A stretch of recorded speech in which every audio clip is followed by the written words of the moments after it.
Salut les VR4Players, c'est Laurent, et nous allons aborder dans cette vidéo les premiers retours sur le PSVR 2. On se devait de faire une vidéo suite à de nombreuses réactions de joueurs qui ont été un peu déçus par le PlayStation VR 2. Avant de commencer, comme d'habitude, n'oubliez pas de liker notre vidéo, ça nous aide pour le référencement, de vous abonner à la chaîne et de cocher la petite cloche pour ne rien rater de nos prochaines vidéos.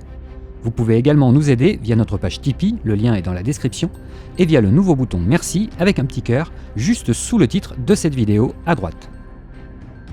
À partir du 15 septembre 2022, les premiers journalistes VIP triés sur le volet ont commencé à être invités à Londres pour découvrir quelques jeux et surtout le PSVR 2.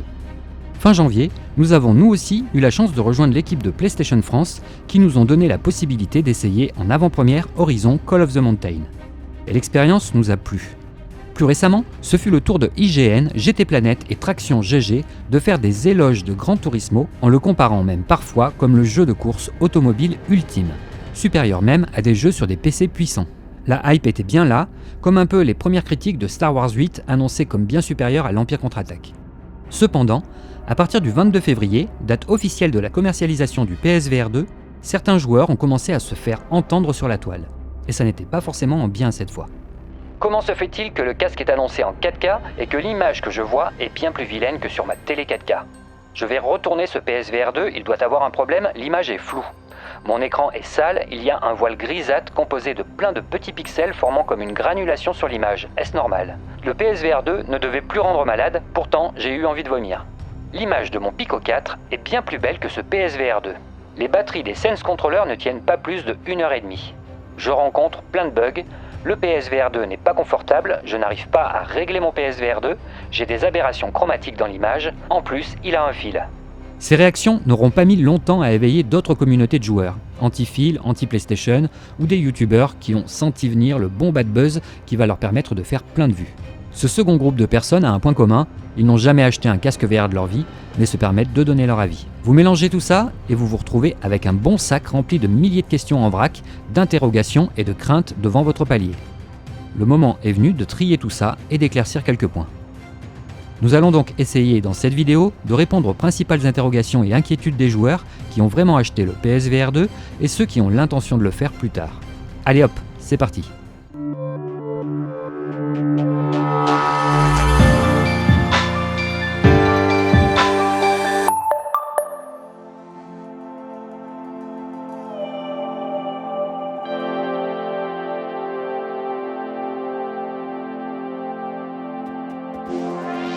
Le PSVR 2 n'est pas une console de salon, c'est un appareil optique. Nous n'avons pas tous la même vue ni la même morphologie de visage. Alors il est plus qu'important de bien démarrer avec le PSVR 2 en l'installant correctement comme il se doit. On peut déjà vous dire que nous avons vu plusieurs influenceurs ou journalistes qui ne le portaient pas correctement. Et cette position a un rôle à jouer sur l'image finale. Avant de porter le PSVR 2, il est déjà important de vérifier l'état de propreté des lentilles et celle de vos lunettes au passage. Nous utilisons en général un crayon à pointe de carbone, nettoyage à sec pour retirer les poussières et saletés sur les lentilles du PSVR 2, puis il suffit de nettoyer ces lentilles avec une chiffonnette microfibre d'opticien, toujours à sec. À ce sujet, il est dommage que Sony n'ait pas intégré cette chiffonnette dans la boîte. C'était le cas sur le premier PSVR. Cette étape semble négligeable, cependant il se peut que vous ayez transpiré lors de la précédente session et que vos lentilles aient besoin d'un petit nettoyage. Un PSVR 2 ne se porte pas du tout comme un Quest 2 par exemple. Le PSVR 2 reprend exactement le même type d'arceau que le PSVR. Vous allez faire avancer sa partie avant, puis ouvrir son arceau en pressant le bouton arrière pour le débloquer. Une fois sur la tête, la partie arrière du casque doit se placer en bas de votre nuque, et surtout pas en tour de tête. Baissez la partie arrière le plus bas possible, la partie avant doit reposer sur le haut de votre front. Une fois le casque en place, serrez la molette arrière mais pas trop fort, car c'est là que le casque va vous appuyer sur la tête et à la longue devenir désagréable à porter. Serrez-le suffisamment pour le placer, puis appuyez sur le bouton arrière pour le débloquer et enfin, serrez-le juste ce qu'il faut pour qu'il tienne. On peut applaudir le choix de Sony d'avoir remplacé les parties molletonnées du premier PSVR par des éléments en silicone. En effet, ces éléments avaient tendance à se désagréger avec le temps et on perdait plein de petits morceaux du revêtement synthétique noir sur le sol à chaque usage. Cependant, le nouveau PSVR 2 semble aujourd'hui moins confortable que le PSVR. Cela veut-il dire qu'il n'est pas confortable? Non, car le PSVR était un exemple de confort sur tout le marché VR. Il est juste moins confortable que le PSVR. L'étape suivante vous permettra de régler l'écartement pupillaire. Les 2 ronds du schéma sur l'écran doivent être très bien centrés. Le casque vous avertira du bon réglage une fois que les cercles orbitaux passeront au bleu. Rendez-vous ensuite dans le menu de la PS5 et ajustez tout ça face à une véritable image. Vous pouvez monter un peu le PSVR 2 ou le descendre pour trouver la position optimale dans laquelle l'image devant vous donne un meilleur rendu. Vous êtes alors prêt pour vous lancer dans l'aventure. Petit conseil au passage, bien que le PSVR 2 ait été livré avec un fil très bien enroulé, nous vous conseillons de ne pas réenrouler à outrance le câble du PSVR 2 à chaque rangement, mais au contraire d'éviter les flexions inutiles qui pourraient à plus long terme le vriller et le couper. Mieux vaut donc le replier sur des tranches de 30 ou 40 cm.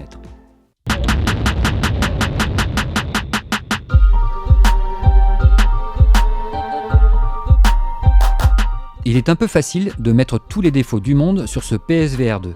Nous avons rencontré quelques bugs avec par exemple un PSVR 2 qui plante, extinction du casque, et un retour au menu de la PS5. Cela s'est produit plusieurs fois lors de la modification du tracé de la zone de jeu. Cependant, un bug dans un jeu ne peut pas forcément être attribué comme une faiblesse du PSVR 2. Vous êtes peut-être tombé sur le mauvais jeu qui fait planter votre matériel ou qui peut même rendre son utilisation difficile. Cela n'excuse pas certains décrochages du casque sur des très courtes périodes ou certains bugs comme celui dans Moss, dans lequel le décor aura tendance par moment à suivre légèrement le mouvement de votre tête. Il se produit alors une impression plutôt désagréable qui peut emmener à du motion sickness. Le décor ne devrait pas bouger avec vous, nous attendons des mises à jour corrigeant ce problème. Le PSVR 2 a été lancé avec environ une quarantaine de jeux. Le casque n'est pas responsable de tous les bugs de ces 40 jeux. Surtout quand on voit qu'il y a des jeux qui s'en sortent bien mieux que d'autres sur différents problèmes. Alors il est vrai que la personne qui a dépensé 600 € et qui n'a pris qu'un seul jeu pas forcément bien optimisé risque d'être très vite déçue.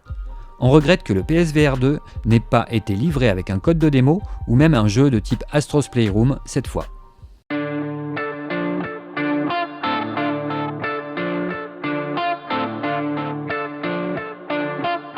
Si vous êtes malade en jouant au PSVR 2, je vous répondrai comme la grande majorité des gens. On reçoit enfin son PSVR 2 et on se jette sur le casque en enchaînant les heures. Non, nous ne sommes pas des privilégiés choisis par Dame Nature qui nous rend plus solides au motion sickness. Lors du lancement du PSVR, j'avais éprouvé des maux de tête et même des nausées sur des jeux comme Scavenger Odyssey, présents dans la compile VR Worlds. J'avais aussi eu de grosses sueurs dans Batman qui m'avaient rappelé que j'étais sujet au vertige. Aujourd'hui, un jeu comme Horizon ne me fait plus rien, même en désactivant toutes les options de confort. Il est important de ne pas faire n'importe quoi avec un casque VR et cela s'applique à tous les modèles de casque VR.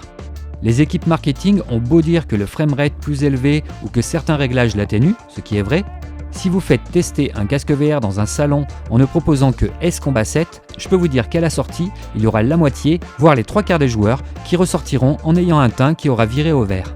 Mais entre nous, ne seriez-vous pas malade si on vous emmenait dans un avion de chasse ?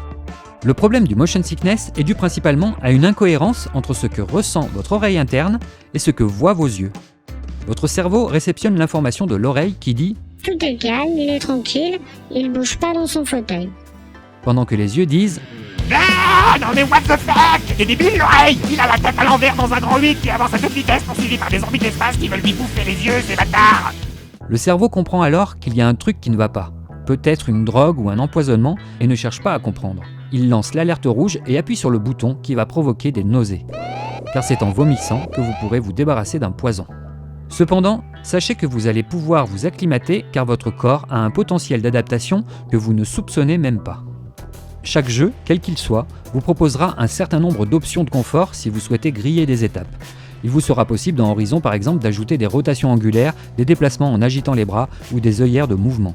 Le conseil à vous donner sur ce sujet est de ne pas forcer au début. Si vous avez mal à la tête ou que vous commencez à vous sentir un peu mal, mieux vaut arrêter, passer à autre chose et recommencer plus tard. Le motion sickness est quelque chose de très variable d'une personne à l'autre. Si vraiment il devient une contrainte, le mieux est de commencer par des jeux où votre corps virtuel et physique ne seront pas dissociés. On pense à des jeux comme Demeo, Cities VR, Tentacular, Moss 1 et 2, Sims Riders, Puzzle Places, Tetris Effect, Drums Rock, Ragnarok, Unplugged ou Star Tenders. La deuxième étape consisterait à commencer par bouger sur 2 axes, mais dans un véhicule. Des jeux comme Rez, Temper, Gran Turismo 7, Kayak VR seront un bon choix. Vous pourrez ensuite passer à des jeux dans lesquels votre corps réel ne bouge pas, mais celui virtuel va marcher, courir et se déplacer dans tous les sens. La plupart des jeux d'aventure comme Horizon Call of the Mountain, Resident Evil Village, No Man's Sky, Star Wars, The Light Brigade, Zenith, After the Fall, Song in the Smoke ou Pavlov seront parfaits. Enfin, si tous ces types de jeux ne vous font plus rien, vous pourrez alors attaquer des jeux avec des déplacements sur 3 axes qui vous permettront de faire des vrilles et des loopings aériens.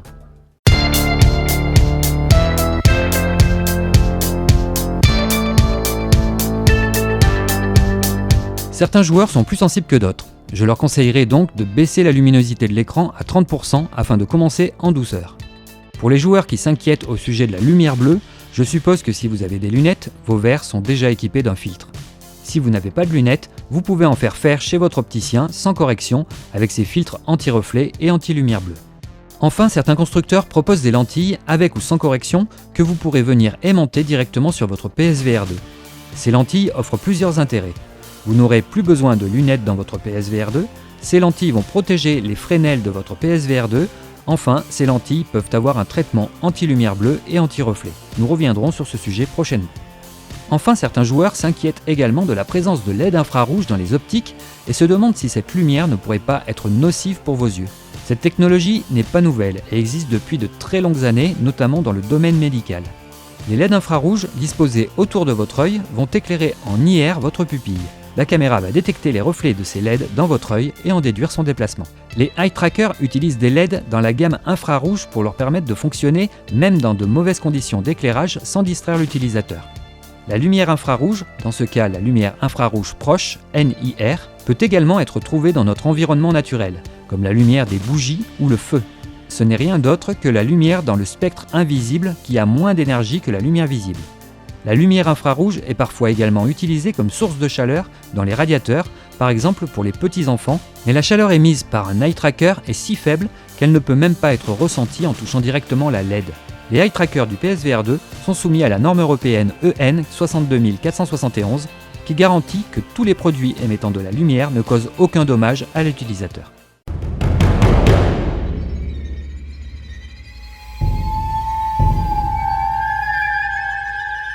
Certains joueurs ont été déçus par le PSVR 2 car, bien que la communication et le marketing martelaient que l'écran OLED 4K du PSVR 2 était magnifique, il ne permet pas d'afficher une image digne d'un véritable téléviseur OLED 4K haut de gamme.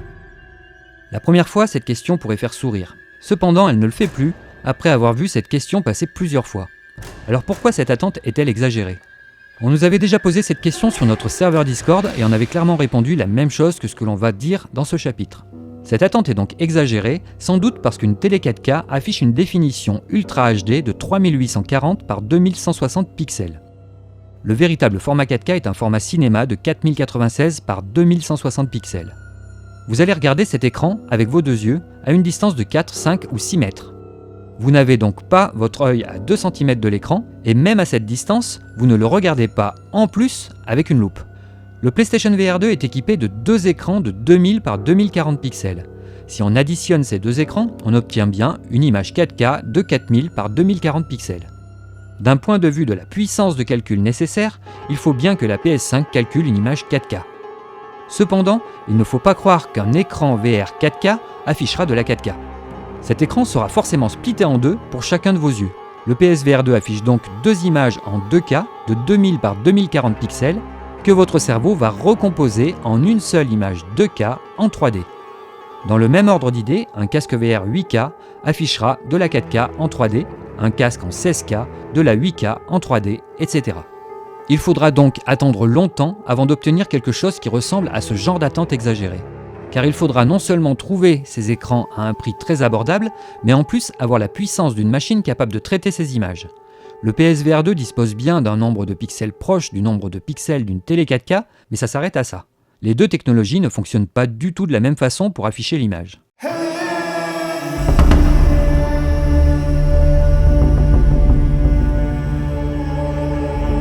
Un joueur qui va passer un peu trop de temps dans le menu de la PS5 va sans doute s'apercevoir que les textes, en général plutôt en bas de l'écran, semblent se détacher en 3 parties. Le texte blanc central sera accompagné d'un liseré bleu légèrement décalé vers le haut et d'un liseré rouge décalé vers le bas. Voilà une aberration chromatique. Vous allez peut-être vous rendre compte que si vous baissez un peu la tête et que le texte ne suit pas votre mouvement de tête, ce texte en bas de l'écran va devenir net. À ce moment-là, le texte du bas de l'écran va entrer dans le sweet spot.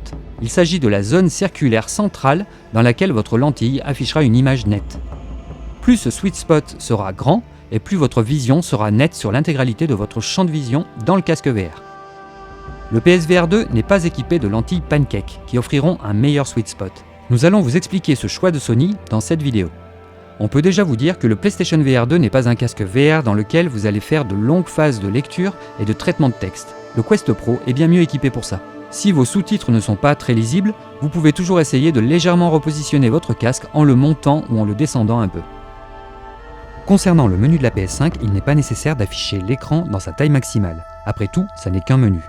En diminuant la taille de l'écran du mode cinéma, vous allez le centrer et le faire entrer dans le sweet spot, ce qui pourra corriger pas mal d'aberrations chromatiques.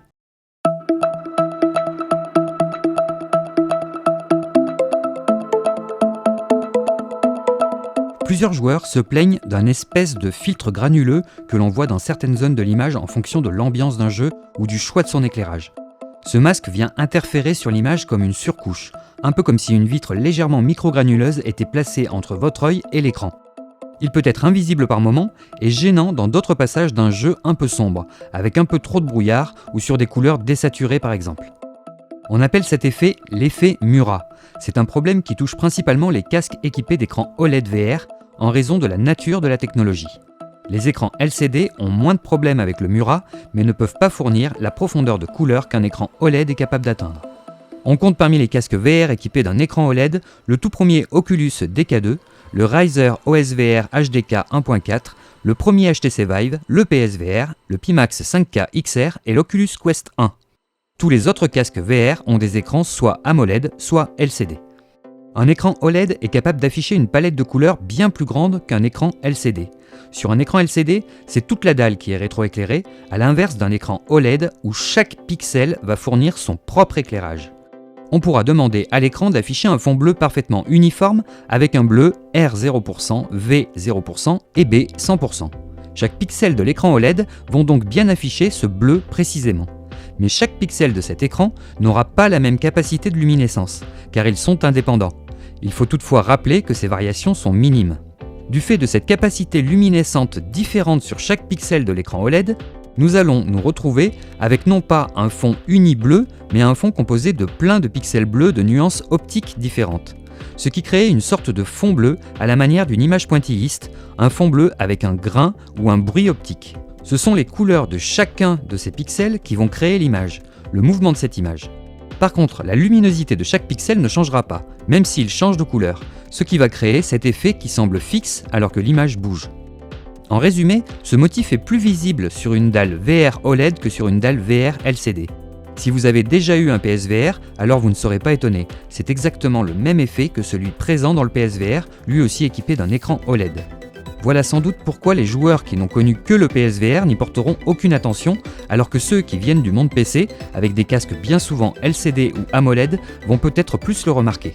Le fait est que Sony aurait pu faire le choix d'une dalle LCD pour ce PSVR 2, mais les images du PSVR 2 auraient été sans doute moins contrastées. La priorité de Sony sur la conception de ce PSVR 2 était de fournir une image lumineuse, colorée et contrastée, surtout qu'ils avaient l'intention de proposer une palette de couleurs étendue HDR en plus dans l'offre. L'écran OLED s'imposait donc comme premier choix pour le PSVR 2. Le PSVR 2 est compatible HDR10. L'écran de ce PSVR 2 est donc capable d'afficher 1,07 milliard de couleurs contre seulement 16,7 millions de nuances sur un écran LCD classique. En théorie, cet effet Murat n'a rien à voir avec le choix de Sony d'utiliser une dalle Pentil Diamond sur le PSVR 2. Cet effet Murat était aussi présent sur le PSVR avec une matrice RGB. La matrice Pentil Diamond du PSVR 2 utilise la même disposition de sous-pixels brevetée par Samsung que les écrans des téléphones S22, S23 de Samsung, et cela depuis le S4 ou Apple iPhone 14, 13, 12, 11 ou 10. Nous vous avions déjà parlé de l'avantage de la configuration RGB par rapport à celle en Pentil. Mais à cette époque, en 2016, la dalle RGB permettait de réduire l'effet de grille. À travers les loupes de nos casques VR, on pouvait apercevoir les pixels. Ils étaient plus visibles sur une dalle Pentil que sur une dalle RGB. Sur des écrans 4K et plus, on peut dire que cet effet de grille fait presque aujourd'hui partie de l'histoire ancienne de la VR. Sony a donc fait le choix de ne pas repartir sur le même type de matrice que le premier PSVR. Il ne faut pas confondre effet de grille et effet Murat. Cependant, la structure même de la dalle OLED avec une disposition des sous-pixels en matrice Pentil Diamond signifie que même si les sous-pixels verts sont plus petits que les sous-pixels bleus et rouges, ils sont 2 fois plus nombreux. Cette lumière verte sera la plus visible sur l'image et Sony pourrait bien sensiblement diminuer la visibilité de cet effet en trichant un peu sur le profil d'illumination de cette dalle, en réduisant légèrement l'intensité de ces sous-pixels verts qui semblent être responsables de l'accentuation de cet effet Murat. Les choix technologiques sont tous une question de compromis. Résolution, performance, luminosité, contraste, dissipation de puissance et le coût sont tous des facteurs dans la décision finale. Et il est improbable qu'une seule technologie puisse exceller dans tous les domaines. Quelle que soit la technologie d'affichage réellement utilisée dans le PSVR 2, Sony l'a choisie car pour l'utilisation souhaitée, les avantages l'emportaient sur les inconvénients. Une dalle Pentil à définition identique aura un tiers de sous-pixels en moins qu'une dalle RGB. Ses avantages seront donc de réduire son coût de fabrication, mais aussi d'augmenter la durée de vie de l'écran OLED. Enfin, cette dalle sera moins énergivore et l'énergie non dépensée pourra être utilisée pour augmenter la luminosité de l'écran. Cet effet Murat peut surprendre les nouveaux joueurs en VR ou les joueurs qui vont forcément le comparer à l'affichage de leur Quest 2 ou Pico 4. Voilà sans doute pourquoi on vous conseillera toujours d'essayer le PSVR 2 si vous en avez l'occasion. Quoi qu'il en soit, une fois dans le feu de l'action d'un jeu prenant, vous oublierez très vite la présence de cet effet Murat.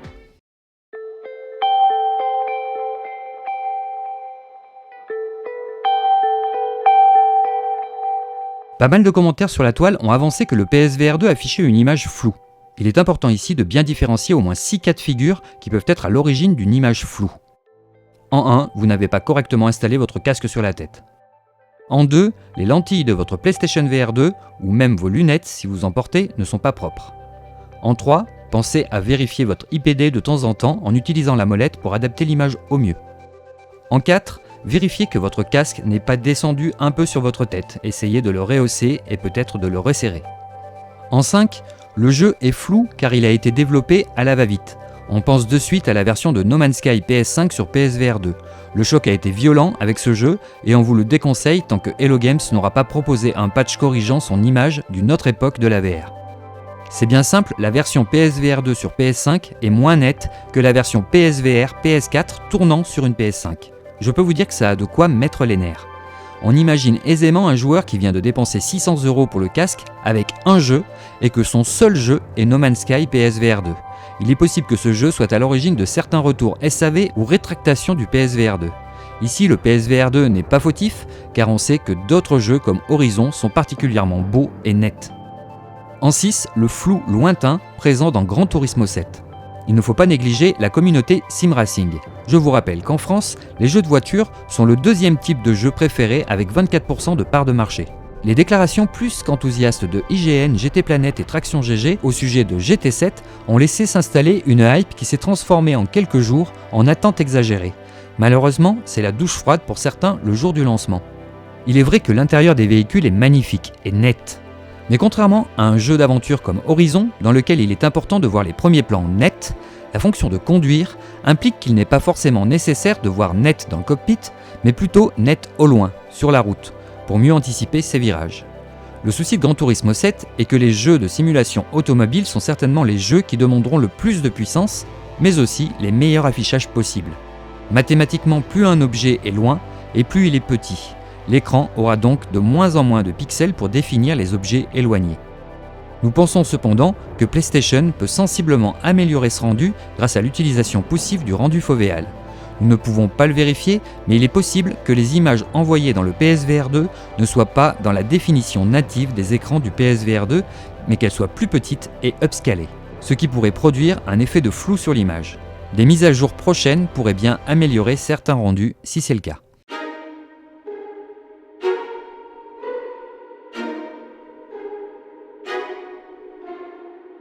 Tout à l'heure, je vous parlais que les joueurs PSVR seront sans aucun doute conquis par ce nouveau PSVR 2.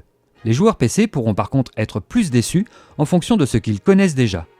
Le Pico 4 propose une définition LCD RGB de 2160 par 2160 pixels par œil. ce qui est légèrement supérieur à la définition du PSVR 2. Il est pourtant bien plus net que le PSVR 2. Cela est certainement dû à ces lentilles Pancake, qui offrent un plus grand sweet spot et une meilleure lecture des textes, une image plus fine en rendu. Le réflexe rapide d'un acheteur de PSVR 2 risque d'être donc « j'ai payé mon PSVR 2 plus cher qu'un Pico 4, mais ses images sont moins belles ». Le joueur désire donc avoir la netteté d'un Pico 4 sur son PSVR 2. Comme je vous l'expliquais dans notre dernière vidéo, mais il y a un fil, une lentille Pancake se compose de plusieurs lentilles. Elle est donc beaucoup plus coûteuse à fabriquer qu'une lentille Fresnel. Mais ces pancakes ont un défaut, si on ne se place pas du côté du joueur mais du fabricant. C'est qu'elles laisseront moins passer la lumière que la lentille de Fresnel. Ce qui va donc imposer l'utilisation d'un écran beaucoup plus lumineux et donc plus cher qu'un écran classique. Le célèbre site iFixit a démonté à son tour le PSVR 2 récemment. Le technicien compare alors les lentilles du PSVR 2 avec celles du Quest Pro. Je le cite. En comparant les lentilles PSVR 2 et Quest Pro, on voit clairement les avantages du gain d'espace. Mais ne pensez pas qu'une lentille est meilleure que l'autre. Chaque lentille est différente et chaque technologie a des inconvénients. Les objectifs Pancake ont un coût car ils nécessitent des écrans plus lumineux qui fonctionnent à des températures beaucoup plus élevées et des résolutions plus élevées. Si on revient à notre Pico 4 vendu au prix de 430 €, on se rend compte qu'il est équipé d'une batterie de 5300 mAh. Et il a une autonomie d'environ 2h30. En face, son concurrent direct, le Quest 2, dispose d'une batterie de 3640 mAh et a une autonomie d'environ 2h30. Cette comparaison est intéressante car les deux casques sont proches, bien que la définition du Pico 4 soit supérieure, ce qui vient plus vider la batterie est sans doute la luminosité de son écran pour lui permettre d'afficher une image comparable à celle du Quest 2 en traversant les lentilles Pancake. Quand on voit les réactions à l'annonce du prix de vente du PSVR 2, on se doute bien que Sony ne peut clairement pas vendre un PSVR 2 à 800 ou 1000 €. Si l'on voulait donc intégrer des pancakes dans ce PSVR 2, cela voudrait aussi dire de passer par un écran encore plus lumineux pour les traverser. À titre de comparaison, l'écran du Quest Pro, qui doit traverser les 3 rangées de lentilles en pancake, est 75% plus contrasté que celui d'un Quest 2. Si Sony avait donc fait le choix de mettre en plus de tout ce qu'il a déjà mis dans son PSVR 2, des lentilles Pancakes et un écran encore plus lumineux et contrasté, alors le PSVR 2 serait bien plus cher que les 600 € actuels. Pour maintenir un tarif accessible pour un joueur console PS5, il serait donc sans doute obligé de se séparer d'une autre technologie, l'eye tracking, et donc par la même occasion du rendu fovéal dynamique. Nous savons que ce rendu fovéal peut faire économiser de précieuses ressources à la PS5. On peut alors se demander si Horizon Call of the Mountain serait aussi beau si le PSVR 2 n'avait pas de rendu fovéal dynamique. Nous revoilà donc sur un effet domino. Sony a donc dû faire des choix en fonction de ce qu'il voulait faire du PSVR 2 sur PS5. Une chose est sûre, ça n'est pas si simple, et au final, tous ces choix font que l'on n'a pas le même produit en face. Après, c'est à l'acheteur de choisir ses priorités. Celui qui désire avoir toutes les technologies optera sans doute sur un Quest Pro à 1800 €. Mais n'aura peut-être pas accès aux jeux PS5. N'oubliez pas que le casque parfait n'existe pas, car même s'il est réellement parfait, son prix ne sera pas parfait, surtout pour un joueur PS5. Et qu'un casque VR est un objet avec lequel il faut se familiariser, apprendre à s'en servir, découvrir ses réglages et dans quelle position il est le mieux adapté à votre vue et à votre morphologie de visage.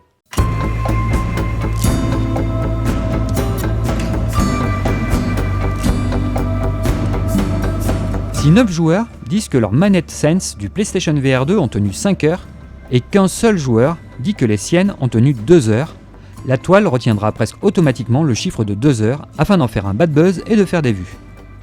Qui ment ? Eh bien personne en réalité.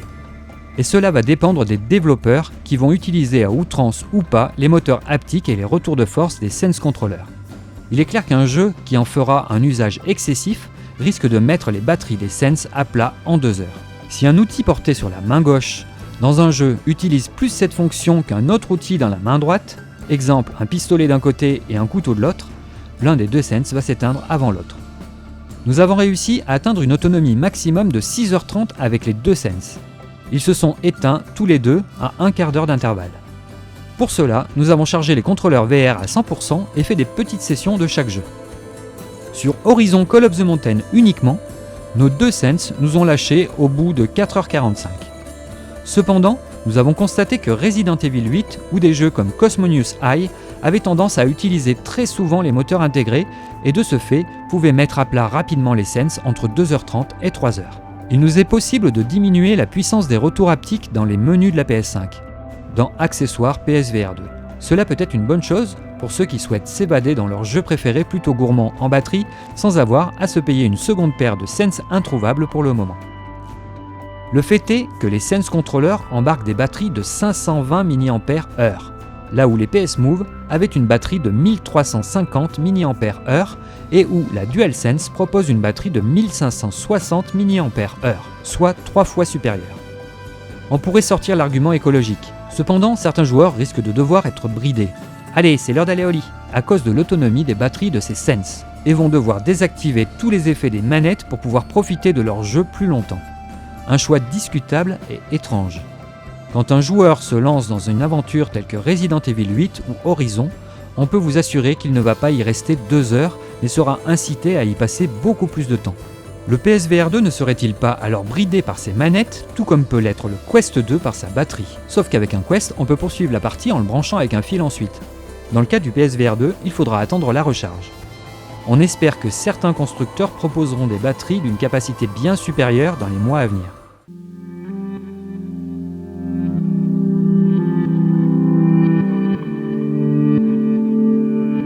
Dans notre vidéo de novembre 2022, prix, analyse et stratégie de Sony, nous vous expliquions que le mois de février n'était pas un bon mois pour lancer un produit comme le PSVR 2. Le gros des ventes potentielles, ce sera pour Noël 2023. Il est donc probable que les premiers acheteurs servent un peu de bêta-testeur du casque de février à septembre 2023. On a d'ailleurs l'impression que certains studios ont été un peu pris de vitesse pour proposer leur jeu, vu le nombre de bugs sur certains. Un Moss qui a retiré des éléments de sa version PSVR, un No Man's Sky flou de chez Flou, un Horizon qui n'est pas non plus dénué de bugs. Nous savons que Gran Turismo 7 et Horizon Call of the Mountain utilisent le rendu fovéal dynamique pour économiser des ressources. Nous savons également que la société derrière l'eye tracking et le rendu fovéal est la société suédoise Tobii AB. Le 7 février 2022, il y a un an, Tobii AB publiait un premier communiqué de presse annonçant Tobii AB, le leader mondial du suivi oculaire et pionnier de l'informatique de l'attention, annonce qu'il est actuellement en négociation avec Sony Interactive Entertainment pour devenir le fournisseur de technologies de suivi oculaire du nouveau casque VR de SIE, PlayStation VR 2. Tobii ne commente pas l'impact financier de l'accord pour le moment, car les négociations sont en cours. Ce communiqué était complété par une précision très importante, celle que ces informations étaient une déclaration obligatoire de la part de la société Tobii AB pour être conforme au règlement de l'Union européenne sur les abus de marché. En effet, Tobii AB est une entreprise suédoise et doit donc respecter les lois européennes qui consistent à annoncer tout début de négociation avec une autre entreprise cotée en bourse. Cette mesure permet de ne pas réserver l'information à une élite, mais à tous les investisseurs en même temps, même les très petits porteurs. Cela veut donc dire qu'avant novembre 2022, Tobii n'était pas dans la boucle. En juillet 2022, c'était officiel, Tobii est heureux d'annoncer que sa technologie innovante de suivi oculaire sera intégrée au prochain casque PlayStation VR 2. Les travaux de Tobii n'ont donc pas dû commencer avant septembre, ce qui fait un peu tôt pour intégrer ces drivers dans le PSVR 2 pour le lancement de février. Il est possible que le travail de Tobii soit en marque blanche, car en réalité, il n'y a pas un seul petit copyright sur l'intégralité de la notice du PSVR 2 qui mentionne Tobii. Tout ceci nous laisse très songeurs. Pourquoi une boîte comme Sony aurait-elle fait appel à l'aide de Tobii AB? Sony a-t-il rencontré des soucis dans le développement du PSVR 2, l'obligeant à demander l'aide d'une société externe? Est-il possible que le rendu fovéal dynamique actuel ne permette pas beaucoup d'économies de ressources et de ce fait, que les jeux soient envoyés dans une définition inférieure que celle des écrans, ce qui pourrait expliquer le flou encore présent, car à définition similaire, certains casques PC font mieux. Va-t-on avoir des nouvelles de Tobii AB prochainement dans une mise à jour PSVR 2, ce qui pourrait permettre d'améliorer sensiblement la netteté dans le casque, à moins que Tobii AB ait été consulté afin de proposer une solution de gestion de l'eye tracking du PSVR 2 sur PC pour un lancement à venir. On sait que de nombreux jeux PSVR n'étaient justement pas envoyés dans leur définition native 1920 par 1080p sur PS4 afin de maintenir un framerate minimum. Il se pourrait bien que l'on soit bien dans une phase de bêta-testeur sur PSVR 2 et que l'affichage du PSVR 2 soit amélioré prochainement. N'oublions pas que le PSVR 2 est un nouveau-né de quelques jours en version 1.0 et que le Quest 2, par exemple, en est déjà à sa 50e mise à jour. En bref donc, oui, le PSVR 2 a sans doute encore des choses à nous faire découvrir sur PS5, et bien que la presse, certains influenceurs et certains premiers acheteurs sont déjà sur la place du village avec des fourches et ont déjà commencé à brûler la mairie, certaines caractéristiques de ce PSVR 2 seront sans doute corrigées dans les mois qui vont venir. De toute façon, c'est la base inévitable de tout produit de grande consommation aujourd'hui.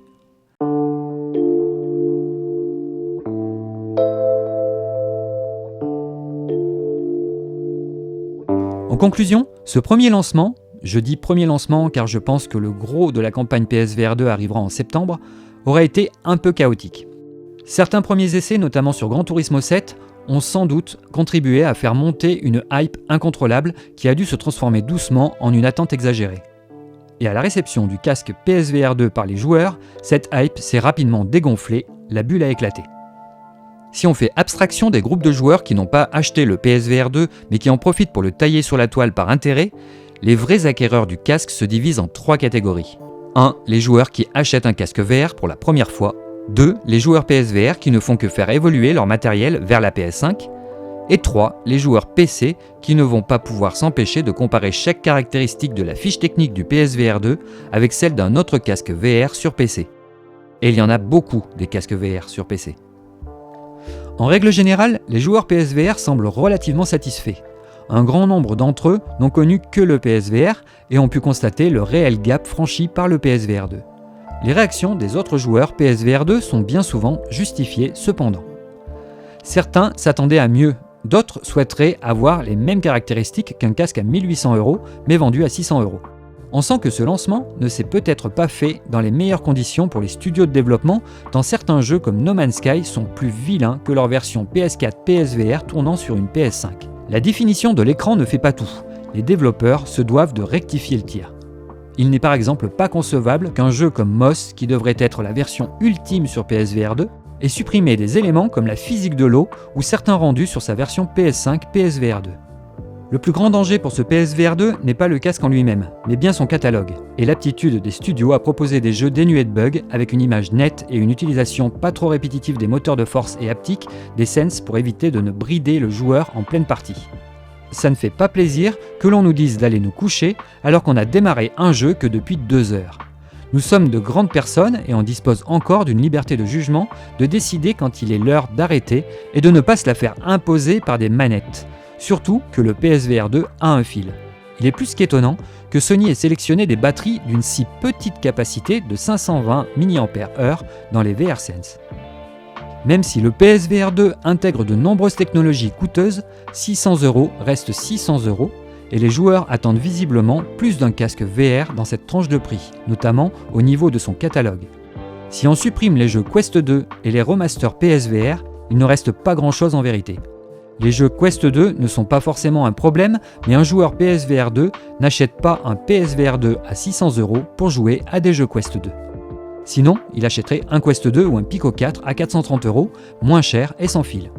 Le fait est que les mêmes jeux Quest 2 sont bien souvent plus nets sur Pico 4 que sur PSVR 2. Nous sommes cependant convaincus que le PSVR 2 n'a pas encore intégré certains logiciels qui pourraient apporter de nettes améliorations. On pense à Tobii Abe, qui reste plutôt discret sur la question et qui n'est mentionné nulle part par PlayStation malgré une officialisation de leur partenariat. Tobii Abe sont arrivés dans la boucle que très tard. Si Sony a réclamé leur expertise sur PSVR 2, c'est peut-être pour en améliorer certains points. Tout comme les 50 mises à jour du Quest 2, le PSVR 2 aura droit à ces mises à jour qui lui apporteront sans doute une bien meilleure prestation dans les mois à venir. Cette période située entre février et septembre 2023 ressemble plus à une période bêta-testeur destinée à repérer les problèmes et à les améliorer. Attention la télé. Si on jette un bref regard sur tous les casques VR déjà sortis en 2023, on se rend compte que le PSVR 2 offre une prestation plutôt intéressante par rapport à son prix de vente. Il est le seul à proposer l'eye tracking et le rendu fovéal à un prix de 599 €. Horizon Call of the Mountain vient poser les bases des capacités de ce PlayStation VR 2 qui sont loin d'être ridicules par rapport à ce que nous connaissions déjà. Nous restons donc très optimistes quant à sa capacité d'amélioration car beaucoup oublient que le PSVR 2 est un nouveau-né sur le marché et qu'il va obligatoirement évoluer comme tous les produits de grande consommation. PlayStation ne semble pas soutenir fortement son casque PlayStation VR 2. Pas d'émission dédiée, pas de conférence pour présenter un bébé à 600 €, l'intégralité des nouveautés PSVR 2 uniquement annoncées sur le PlayStation Blog. Pour moi, nous ne sommes pas sur un lancement, mais sur un pré-lancement. On sait que les devkits PSVR 2 ont eu beaucoup de retard, que les studios n'étaient pas forcément prêts. Pour nous, PlayStation devra ouvrir les vannes de la communication à partir du mois de septembre, sur des salons comme la Paris Games Week, juste avant les fêtes, proposer des jeux qui donnent envie de dépenser 600 € afin que le PSVR 2 trouve sa place sous le sapin cette année. Nous restons globalement très confiants sur ce PlayStation VR 2. Même si Horizon n'est pas forcément le jeu qui plaira à tout le monde, il montre ce que le couple PS5 PSVR 2 est capable d'envoyer. Bien entendu, nous attendons d'autres jeux de cette trempe, et pourquoi pas un Half-Life Alyx. Un gap est bien franchi par rapport au PSVR. Sur ce point, Sony a déjà rempli cette attente. Notre hype est toujours là. Voilà les amis, cette vidéo est maintenant terminée. On espère avoir réussi à répondre à certaines questions sur ce nouveau PlayStation VR 2. Prenez bien le temps de faire connaissance avec votre nouveau casque VR, expérimentez des choses qui pour vous semblent plus performantes. Si vous êtes toujours en train de vous demander si vous allez l'acheter ou pas, évitez de lire trop de commentaires et essayez-le chez un ami ou en boutique si vous en avez l'occasion. Ce dossier est maintenant terminé, n'oubliez pas le pouce haut, de laisser un commentaire si vous souhaitez discuter du sujet, de vous abonner à la chaîne et de cocher la petite cloche pour ne rien louper de nos prochaines vidéos. Vous pouvez nous aider sur notre page Tipeee, le lien est dans la description. Vous pouvez aussi nous aider via le nouveau bouton Merci avec un petit cœur juste sous cette vidéo. Toute l'équipe de VR4Players se joint à moi pour vous dire à très bientôt dans une prochaine vidéo. Ciao ciao.